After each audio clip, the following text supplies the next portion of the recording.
the SEND review. Last time you were in front of us, you said you would expect it by the end of June. That date has gone and passed. So where is the Special Education Needs and Disability Review, Ms Acklandford? Thank you, Chair. And first, I want to thank the committee for the attention and focus that they've given to this issue. I think this is such an important question. Genuinely, we appreciate the fact that you are focused on it and push us to do the right thing on this. And I'm sorry that the June date has gone past. I wrote to you last week to explain that we've had some challenges with the SEND review because of COVID over the past year, but more fundamentally, as the Chief Inspector noted in her recent report, we can see the system into which the SEND review needs to land changing quite fundamentally as a result of the pandemic.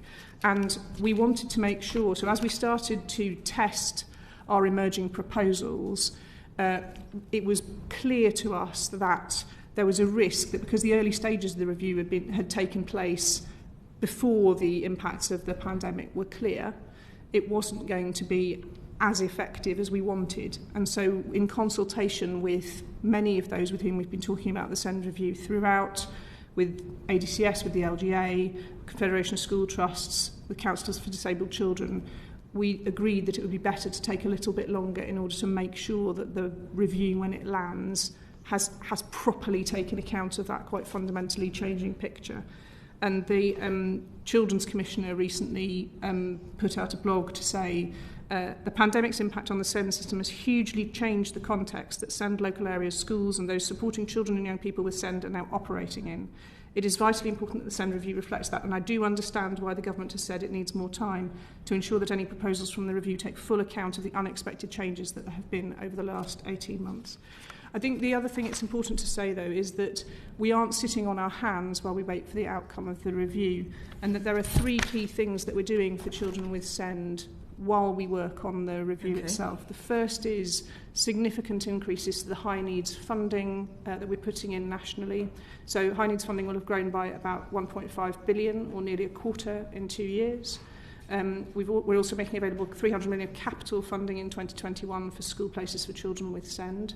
Second, we are offering targeted intervention for the local authorities which have the most challenging situations.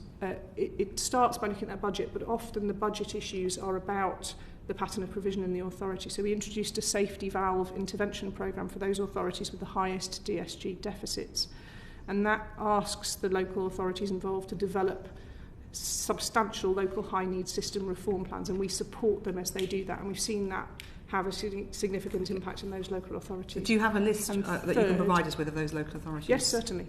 And then third, we have made sure that as we think about catch-up and recovery, we're continuing to focus on children with special educational needs. So for everything from making sure that wherever possible they were able to attend schools even when they were close to other children, to making sure that our catch-up and recovery premiums have additional elements in them to reflect the higher cost of working with children with special educational needs. Okay, but that's a pot that's been spent many times, that latter pot. So, I mean, that doesn't mean necessarily a great deal more money. It's a very way of quoting us global figures that we haven't seen. It'd be very helpful if you could write to us with those and with a breakdown of how that's going to be allocated locally, because I know that MPs across the House are concerned about this and want to see what's being spent. But I'm still puzzled that only a couple of months ago you were in front of us telling us the SEND review would be out at the end of June, and now you've given us reasons and citing all sorts of other people who are supporting a delay. I mean, they might be accepting rather than supporting, but let's leave that to aside for one moment. Did you not know when you came in front of us that that 30th of June date was over-optimistic then? No, or I wouldn't have given it. I just don't understand what's changed in a couple of months that you would have said committed to that, a very firm date, well, which we welcomed. We love it when permanent secretaries give us a clear date. Yes, and now perhaps we know why people don't. I hope that it won't discourage me from trying to be clear and helpful in the future. I mean, when I came before you, we were making good progress in developing proposals. As we started to test and iterate those more widely as we got closer to the moment of bringing that out, it became clearer that we needed to do some more work. And so we're doing more work. And that was partly because of the impact over the whole year of COVID and what the department has been able to do. We've had to prioritise inside the department because of the pandemic, and that's continued throughout. But you knew you would. I mean, the pandemic's not a surprise. I wasn't surprised a couple of months ago. So you knew you were prioritising then. So that you're saying the SEND reviews just dropped down the list of priorities? No, I'm not saying that. I'm saying and I mean, as you know, it had already taken us longer than we wanted by that point. But it hasn't dropped down the list of priorities at all.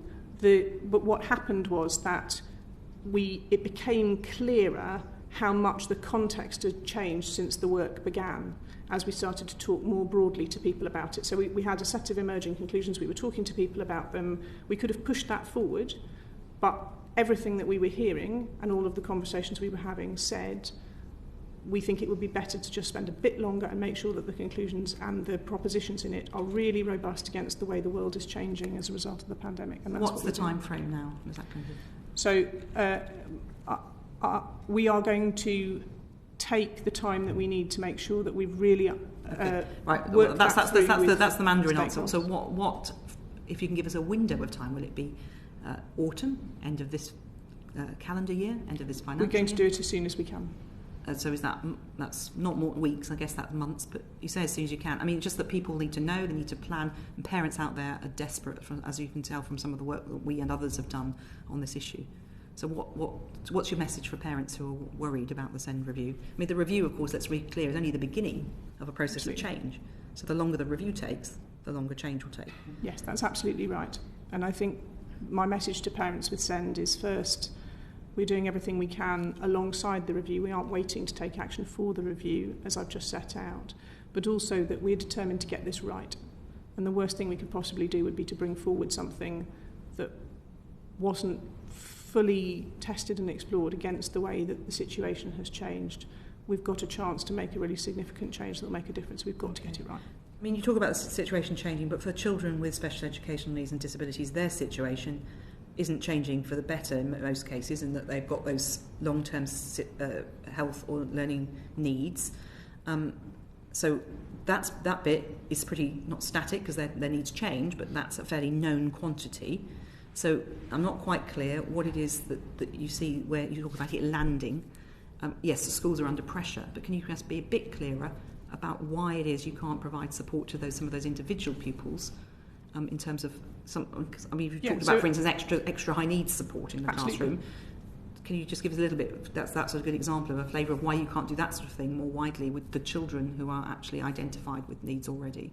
We absolutely are, and that was the point that I made, that we aren't. The SEND review doesn't stop us doing a set of things in the meantime to support children in schools now. Okay, that's those children who are already identified with a health 1.5 billion of extra high needs funding going into the system now. That's not waiting for the SEND review. That's happening now.